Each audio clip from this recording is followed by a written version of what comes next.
menyampaikan, memastikan akhlak mulia dan rahmatan lil alamin atau tidak. Nah, kata-kata misalnya perempuan itu penduduk neraka terbanyak. Nah, itu kan artinya jelas sekali hanya karena jenis kelamin kok orang masuk neraka. Betul. Padahal kata Islam, orang masuk surga masuk neraka kan berbasis iman dan amal.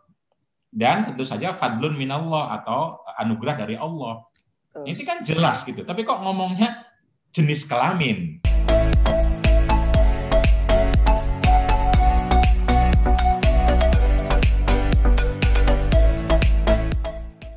Assalamualaikum warahmatullahi wabarakatuh. Salam sejahtera buat kita semua. Jumpa lagi dengan saya, Edriana Nurdin, dalam channel Edriana Views. Pada acara kali ini, saya akan berbincang-bincang dengan seorang kiai muda, Bapak Dr.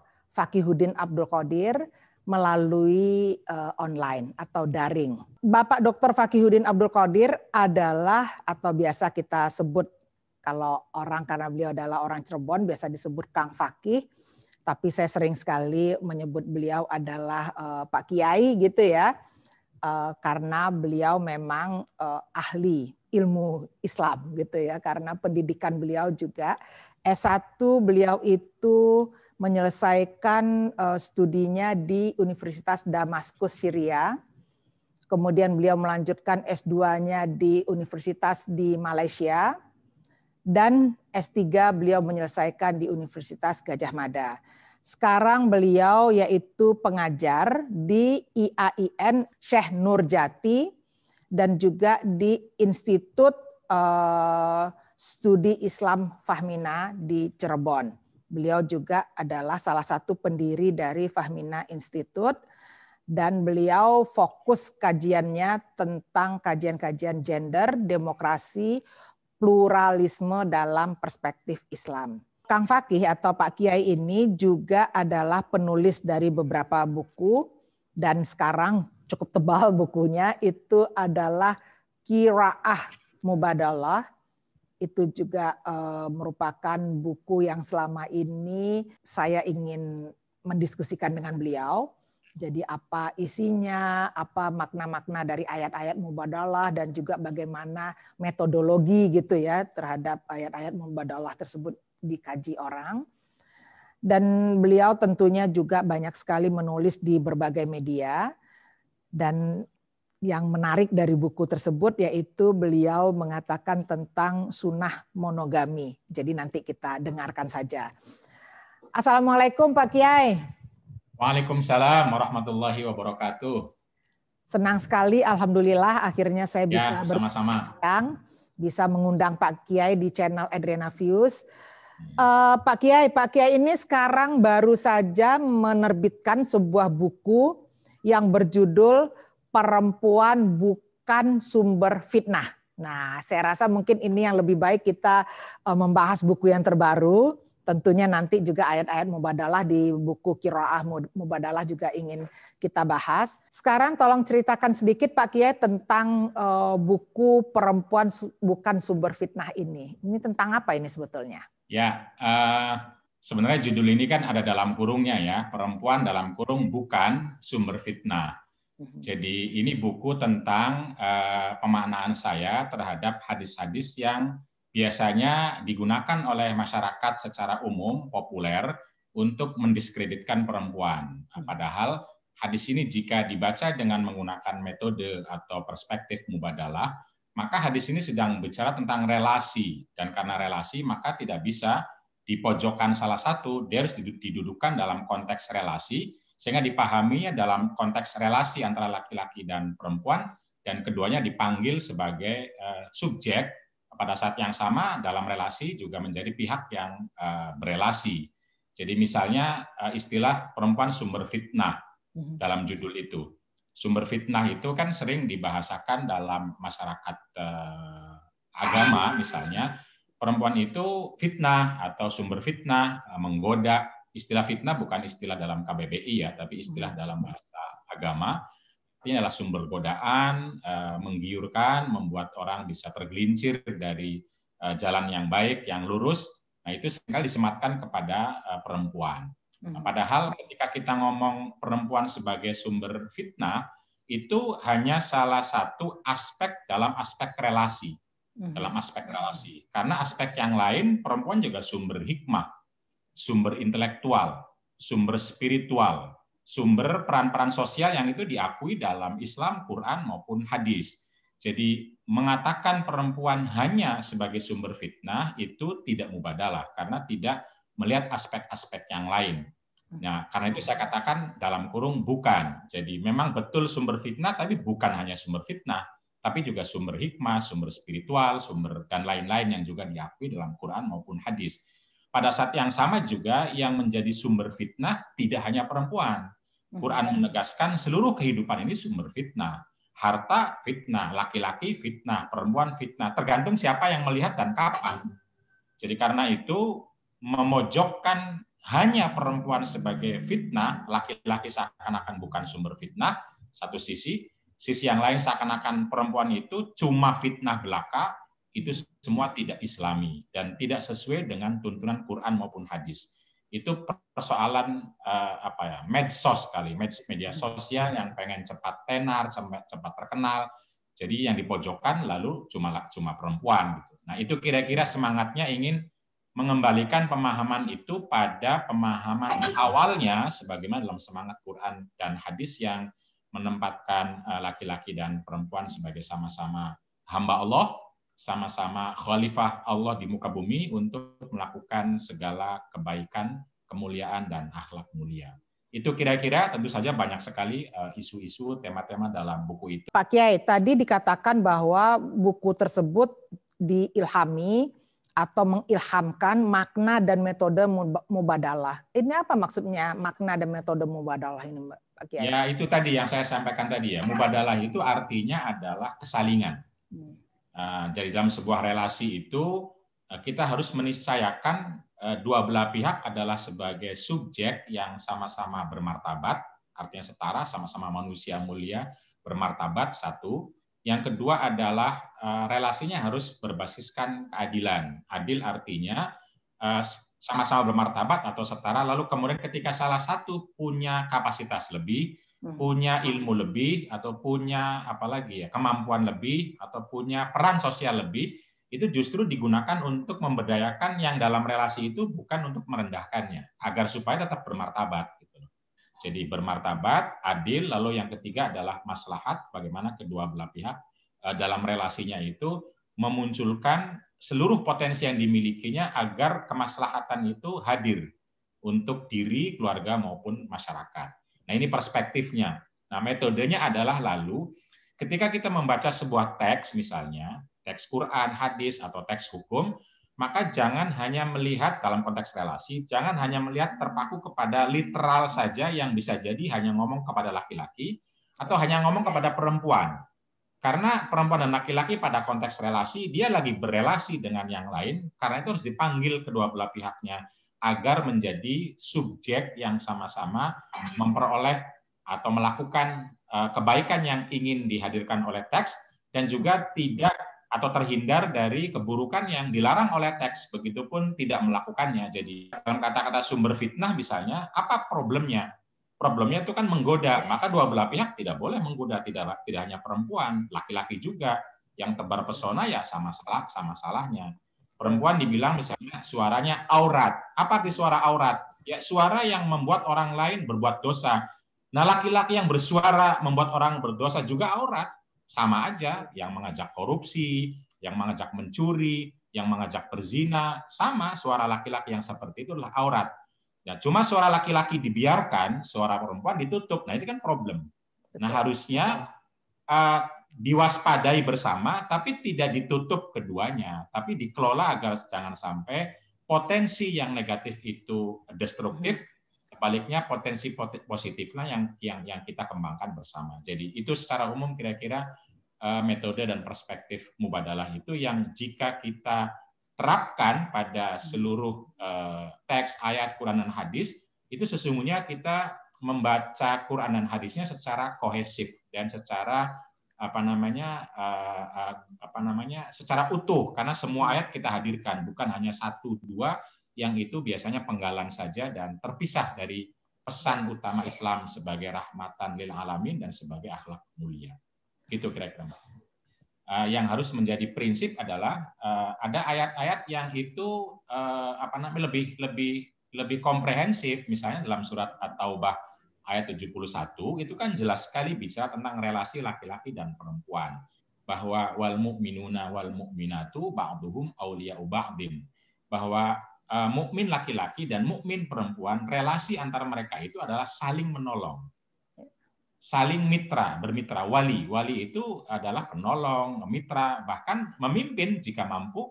Siapapun bisa memimpin, tapi memimpin untuk mitra gitu, untuk menguatkan, bukan untuk menguasai gitu. Jadi ayatnya sangat eksplisit mengatakan laki dan perempuan yang beriman itu satu sama lain bermitra. Kenapa Quran perlu mengatakan yang beriman? Karena masih susah menemukan orang yang mau beriman bahwa relasi itu bermitra. Sebagian besar orang berpikirnya secara asimetris kan, laki-laki lebih tinggi, lebih kuat. Karena seluruh peradaban saat itu dan sampai saat ini masih memandang demikian.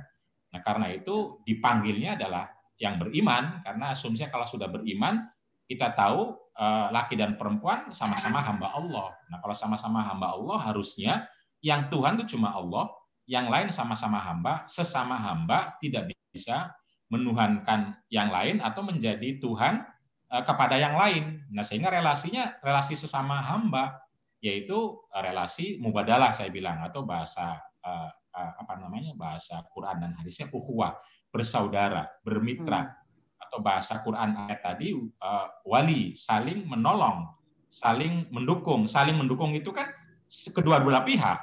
Nggak bisa cuma yang mendukung cuma laki-laki, yang memimpin cuma laki-laki, yang apalagi nggak bisa ya, saling itu kedua belah pihak, tergantung kemampuan, kapasitas, kesempatan. Kalau sama-sama mampu ya bisa bergantian gitu. Kira-kira begitu. Nah, ayat seperti ini itu problemnya kan jarang dimunculkan, jarang diingatkan, padahal banyak sekali ayat yang seperti ini dan memanggil secara langsung laki-laki dan perempuan. Dalam kajian singkat saya tidak tahu produk-produk hukum lain. Nah, minimal dalam konteks peradaban Islam di awal kita punya Al-Quran. Itu Al-Quran diturunkan pada saat itu memanggilnya sudah eksplisit. Tidak cukup wahai manusia, tidak cukup orang yang baik, tidak. Sudah ngomong wahai manusia, laki-laki dan perempuan. Kata-kata laki-laki dan perempuan setahu saya pada saat itu hanya ada di Quran memanggilnya, dan itu pun hadir karena diminta sama Al-Quran, sama perempuan pada saat itu. Karena kata-kata wahai manusia itu ternyata dipahami oleh masyarakat saat itu hanya memanggil laki-laki, manusia itu. Nah, lalu perempuan bertanya, ini untuk laki-laki saja apa juga untuk perempuan? Lalu turunlah min zakarin au unsa, laki-laki dan perempuan. Kata-kata ini sangat eksplisit di Quran dan ada 17 ayat. Termasuk ayat yang asumsi orang selalu mengatakan ini wilayah laki-laki, yaitu jihad, perang itu. Jihad, hijrah, apalagi politik, itu wilayah laki-laki dari dulu sampai sekarang. Nah, laki-laki merasa ini wilayah kami. Nah, perempuan bertanya kepada Rasulullah, apakah begitu? Lalu turun ayat itu surat Ali Imran, ayat yang fastajaba lahum rabbuhum anni la udhi'a amala amilin minkum. Itu surat Ali Imran ayat 195. Itu ayat yang menyebutkan min zakarin au unsa tentang hijrah. Nah, hijrah pada saat itu adalah soal agama, spiritual sekaligus politik. Tentang jihad itu juga sama, spiritual, sosial termasuk politik. Karena perempuan terlibat hijrah. Ke Ethiopia ikut pergi, ke Madinah ikut pergi, mempersiapkan, menghadapi kematian termasuk dan lain-lain sebagainya. Bahkan yang pertama kali martir itu perempuan, bukan laki-laki. Yang menyelamatkan Nabi pada saat perang Uhud juga perempuan, bukan laki-laki. Jadi lalu perempuan ketika bahasa Qur'annya itu umum, tidak menyebutkan perempuan, eksplisit gender istilah sekarang, hilang. Itu dipakai oleh laki-laki. Ini untuk laki-laki saja, perempuan nggak penting. Kalaupun ikut hanya sekedar diajak suami dan lain-lain. Lalu para perempuan datang ke Rasulullah, emang begitu? Seperti kata mereka. Lah ada nggak ayat Quran yang khusus langsung bicara laki dan perempuan? Turun ayat ini.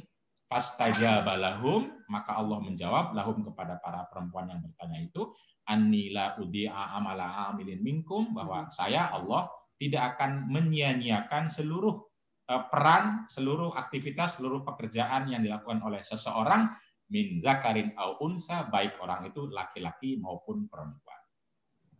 Ini eksplisit.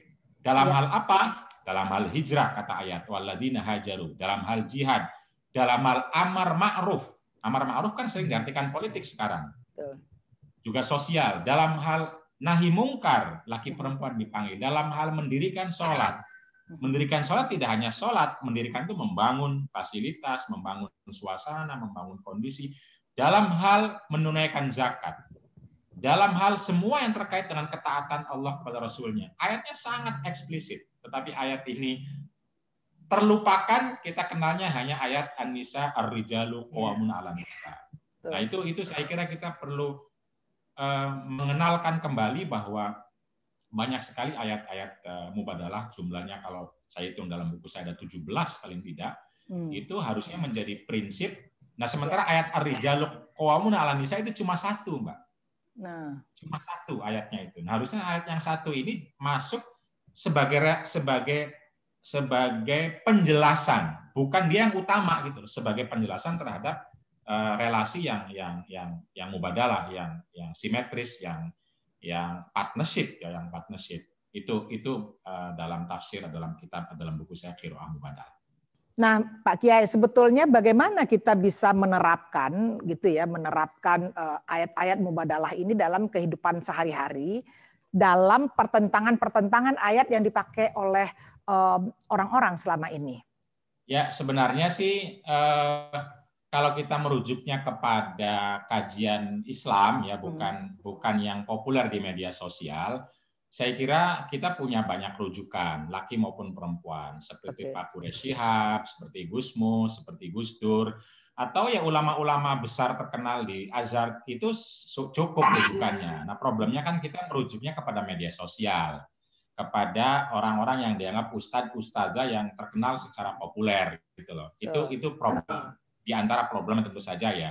Nah, karena itu kalau pertanyaannya bagaimana, ya kalau kata Pak Quraish kan sederhana, berangkat saja kepada prinsip awal Islam, yaitu rahmatan lil alamin, yaitu akhlak mulia.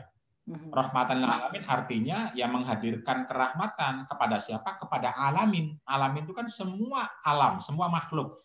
Perempuan makhluk atau tidak gitu loh. Makhluk. Laki makhluk atau tidak. Nah, pastikan laki dan perempuan itu memperoleh rahmat dari apa yang kita sampaikan.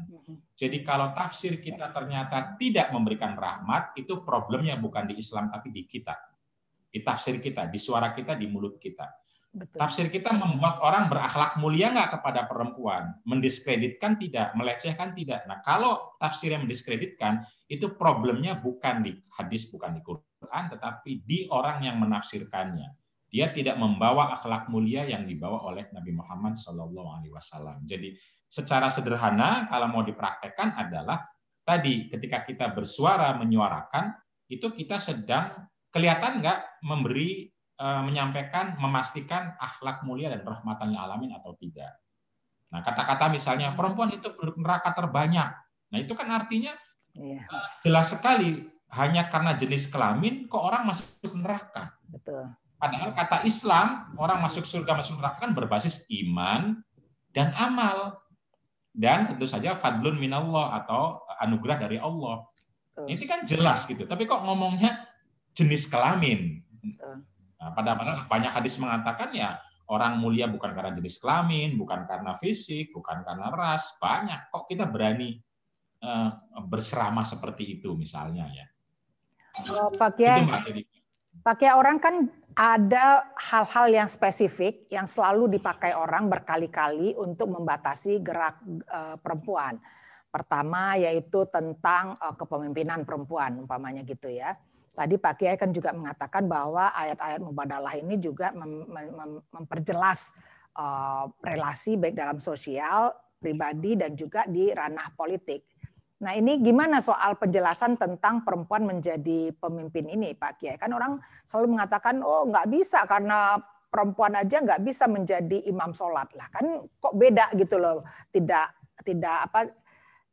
apple to apple bahasa orang sekarang gitu loh, membandingkannya antara kepemimpinan perempuan dengan imam sholat. Nah ini gimana dalam ayat Mubadalahnya sendiri Pak Kiai?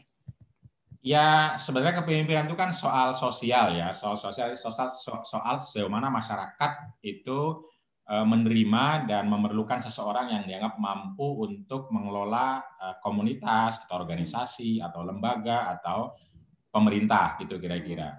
Nah, soal sosial inilah yang kadang-kadang sesungguhnya lebih banyak mempengaruhi dibanding soal agama itu sendiri atau teks-teks agama itu sendiri menurut saya ya, karena kalau kita bicara diskursus agama, maka sejak awal itu kita sudah punya diskursus.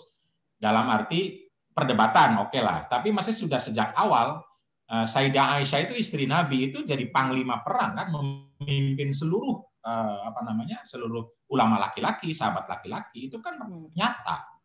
Walaupun tidak setuju oleh sahabat yang lain, tapi kan Aisyah tetap jadi pemimpin. Jadi memang ada perdebatan betul, tapi artinya kan yang melarang itu bukan sepenuhnya mewakili seluruh Islam, tetapi akan terus terjadi karena memang konteks sosial kita ya belum utuh, belum sempurna, masih memandang perempuan rendah gitu loh, masih menihilkan, masih menganggap kalau perempuan itu ya hanya sekedar seks. Nah itu kan problem sosial, bukan problem agama. Kalau di agamanya, kalau kita bicara diskursus ada.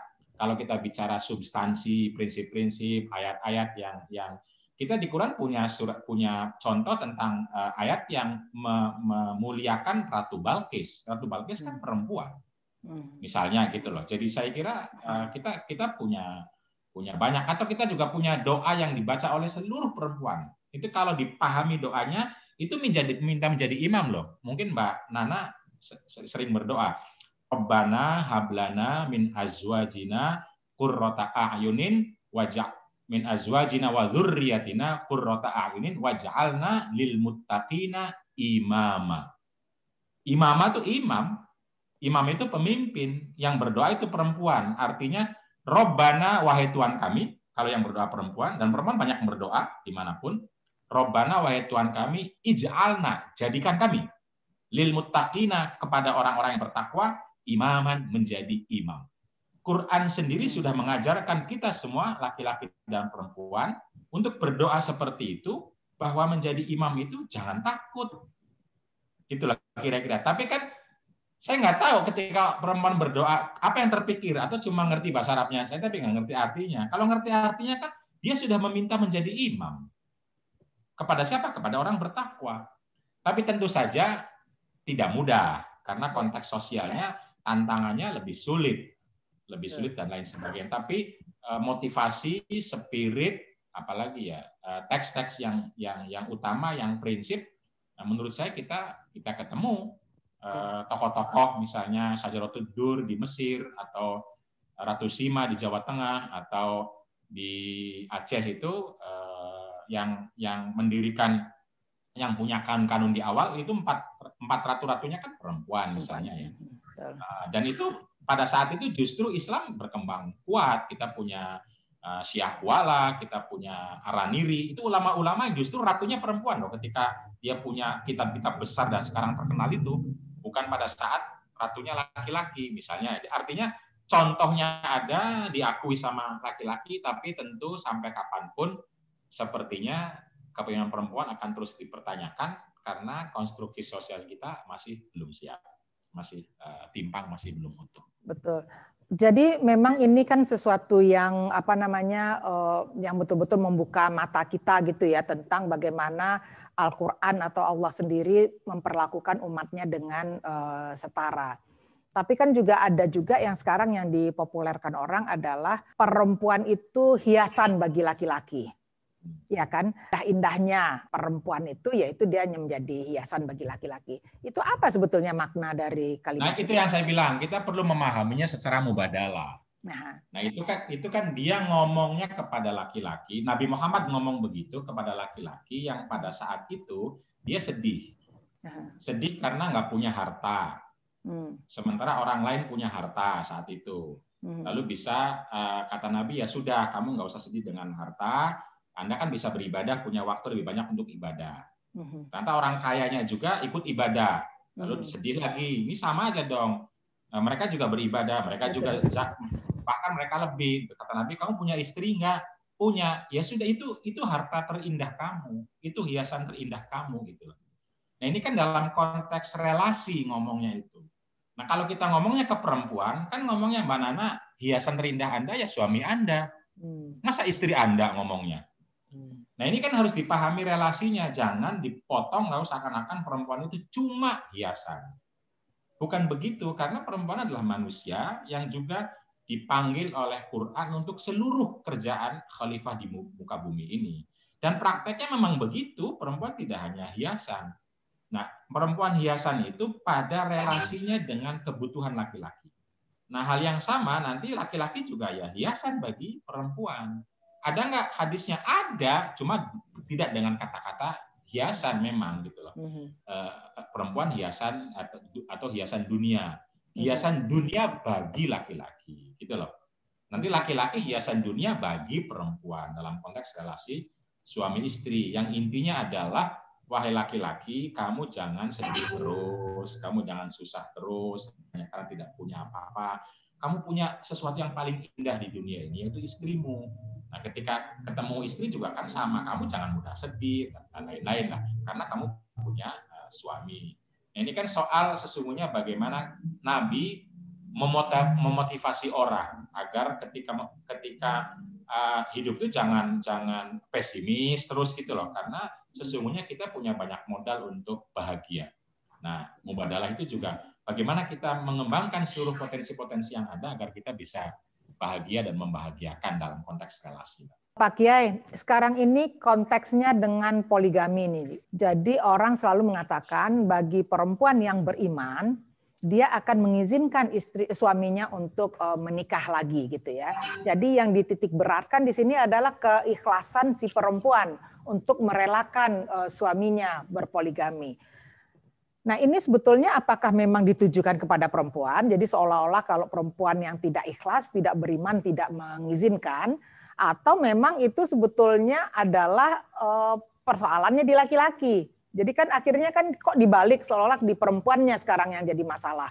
Kalau apalagi kan sering saya lihat, waduh kok dia tidak merelakan saya, tidak mengikhlaskan saya, dia tidak beriman katanya gitu. Nah ini gimana nih Pak Kiai? Ya itu harusnya kan mereka mau begitu suruh ditanya, Qur'annya mana, hadisnya mana. Gitu. Yang bilang perempuan itu harus menerima, kalau tidak menerima maka tidak beriman. Itu mana ngomong begitu? Ini kan omongan sesungguhnya, nggak ada hadis, nggak ada Qur'an. Saya bisa jamin itu Qur'annya nggak ada, hadisnya nggak ada. Malah kalau mau terbalik justru Qur'an sama hadisnya. Terbalik dalam arti kalau kita baca surat An-Nisa ayat 130, ini para pemirsa silakan dicek. Itu justru ayatnya mengatakan perempuan yang tidak terima poligami cerai saja. Jangan takut bercerai, karena dengan cerai itu bisa jadi Anda akan mandiri dengan kekuasaan dan kekayaan Allah yang maha luas ini. Nggak usah takut. Itu ayat Quran 130.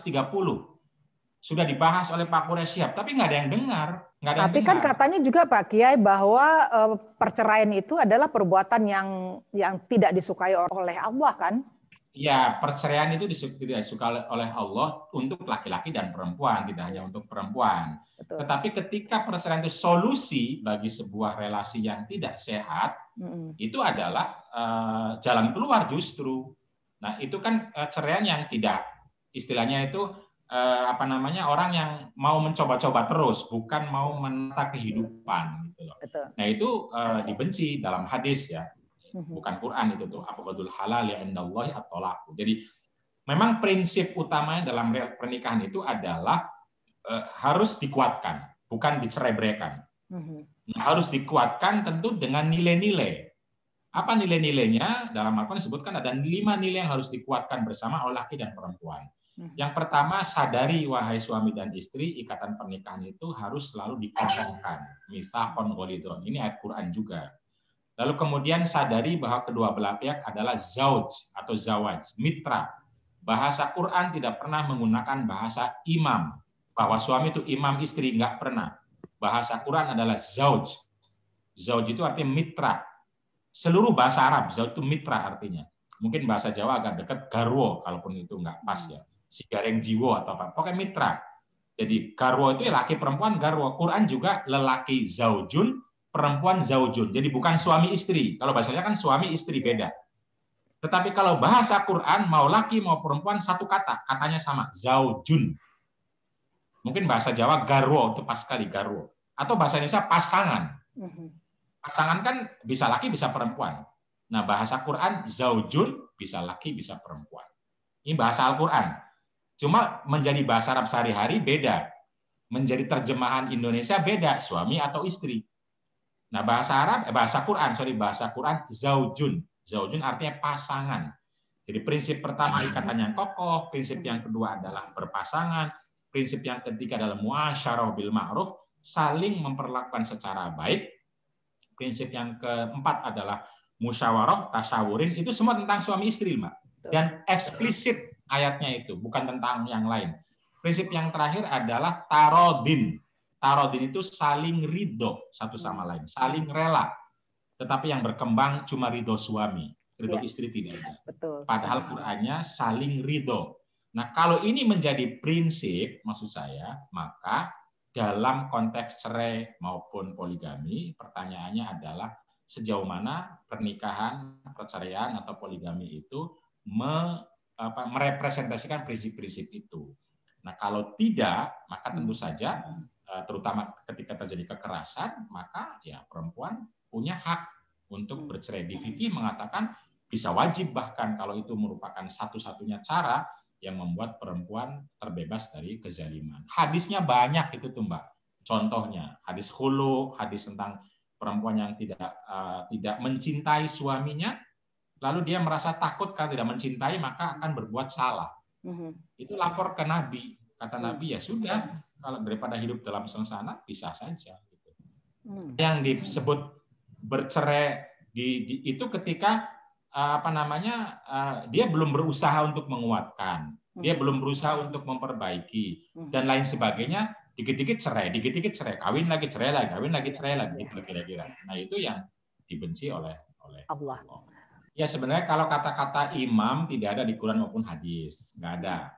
Yang ada itu adalah kata-kata qawwam, yang ar-rijalu qawwamuna 'alan nisa bima faddalallahu ba'dahum 'ala ba'din. Bahwa laki-laki itu qawwam terhadap perempuan ketika laki-lakinya punya kemampuan dan sudah menafkahi. Ada kata-kata begitu loh. Betul. Nah, ini kata-kata mampu dan menafkahi ini syarat dalam ayat itu. Dan kata-kata qawwam ini memang ada yang mengartikan pemimpin, tapi bukan imam. Pemimpin dalam keluarga. Tapi ada yang mengatakan bertanggung jawab. Bertanggung jawab itu artinya memastikan, bukan lalu menghegemoni gitu loh. Jadi itu yang saya bilang adil tadi. Nanti apapun artinya, oke lah diartikan pemimpin sekalipun, maka artinya harus adil. Adil itu apa yang dia miliki, yang tidak dimiliki oleh pasangannya digunakan untuk bertanggung jawab. Misalnya punya uang untuk tercukupi kebutuhan pasangannya. Misalnya punya fisik yang kuat untuk melindungi yang bukan untuk menguasai. Nah, pada saat yang sama ketika laki-laki tidak mampu, misalnya fisiknya lemah, sakit, siapa yang bertanggung jawab? Istrinya. Ada nggak ayat hadisnya? Ya ada. Tentang permintaan untuk bertanggung jawab terhadap keluarga. Khairukum li ahlihi. Sebaik-baik kamu adalah orang yang bertanggung jawab berbuat baik kepada keluarganya. Dipanggil laki dan perempuan. Jadi memang karena cara menafsirnya itu tadi tidak mubadalah, Mbak. Menganggap laki-laki saja yang penting, yang hebat, lalu perempuan semuanya lemah, salah, dan lain sebagainya. Padahal banyak perempuan yang mampu. Di realitas juga banyak sekali yang bertanggung jawab akhirnya perempuan. Baik yang mencari nafkah, yang punya fisik, yang punya ilmu, yang betul-betul menanggung seluruh kebutuhan, pada akhirnya perempuan kan banyak. Tetapi karena cara menafsirnya itu tidak mubadalah tadi, maka realitas itu tidak dianggapnya salah dan lain sebagainya. Padahal mau tidak dianggap kayak pun laki-lakinya nggak mampu, mau bagaimana? Nah kalau saya kan melihatnya pakai ayat yang at-taubah tadi, bahwa yang prinsip itu kesalingan, sementara ayat yang ini yang dijadikan pokok oleh banyak orang itu adalah konteks ketika laki-lakinya mampu. Nah, bahasa Quran bilang qawwam itu ketika laki-lakinya mampu dan bisa menafkahi. Maka dia bertanggung jawab gitu. Dan kenapa laki-laki dipanggil duluan? Ya karena biasanya laki-laki sudah mampu, sudah punya uang, punya fisik di semua tempat peradaban secara umum ya. Dan karena perempuan setelah berhubungan intim dalam pernikahan itu akan hamil. Nah, ketika hamil nyusui itu kan perlu perlindungan, maka laki-laki dipanggil, kamu tanggung jawab duluan gitu loh.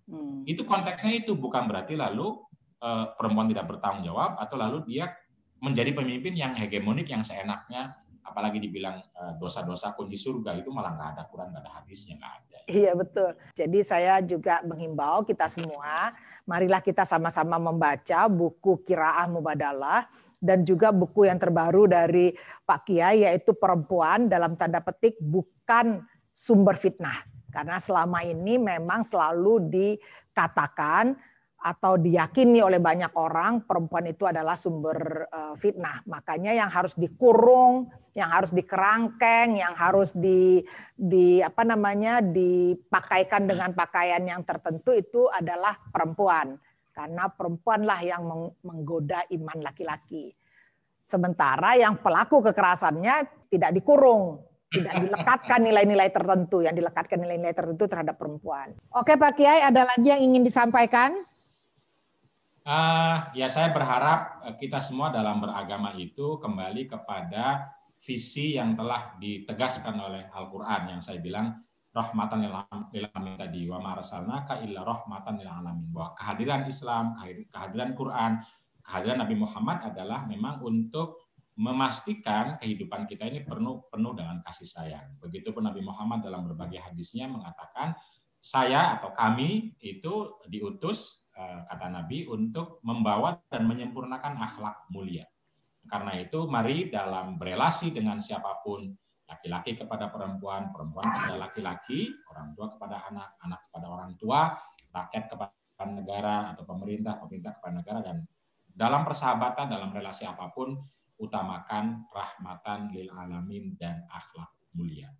Mubadalah adalah salah satu cara saja untuk memastikan kerahmatan dan akhlak mulia ini hidup dalam kenyataan sehari-hari. Mungkin bisa pakai metode atau cara yang lain, dipersilahkan. Terima kasih banyak Pak Kiai. Ini adalah pencerahan bagi kita semua, baik bagi saudara laki-laki maupun perempuan, bahwa hubungan yang rahmatan lil alamin dan juga untuk akhlak mulia dan kebaikan kita bersama, baik laki-laki maupun perempuan. Wabillahi taufiq wal hidayah. Wassalamualaikum warahmatullahi wabarakatuh. Tayangan inspiratif Edriana.